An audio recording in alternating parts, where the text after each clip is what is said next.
Hi, I'm Jackson Kaufman, and I had practice problem number 6, which was about Nome, Alaska, with a high temperature of 61 and a low of negative 14 degrees Fahrenheit. And then it talked about how the high temperature was on or near July 10th, and the low temperature was on January 9th. In my model, to find it, I first started off with finding the average value because it is what I found was easiest.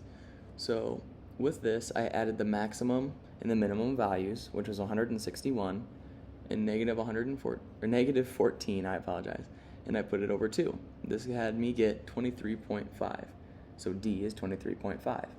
I then went to find amplitude, which is maximum minus the minimum, so I did 61 minus negative 14, and put that over 2 to get 37.5, so A is 37.5. Next, I found the period. The period in this problem was 1 year, which is 365 days. From here, I did 2 pi over the period, which was 365 days, and got pi over 182.5 for B. Next was horizontal shift. I apologize. For horizontal shift, I took January 9th and July 10th, which was the 9th day of the year and the 191st day of the year, and I added them together and put it over 2 to find the value in between them. This value ended up being 100.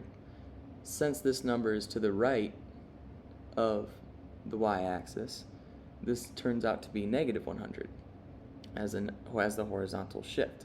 I know this is true because since the maximum and minimum, I use those 2 values, it would give me the average value in the middle, which is where you find the horizontal shift.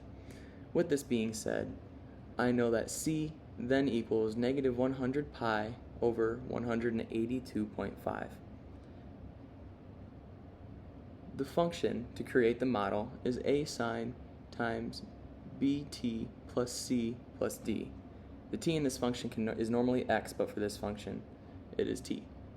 So A of t is 37.5 sine times pi over 182.5 t minus 100 pi over 182.5, and then plus 23.5.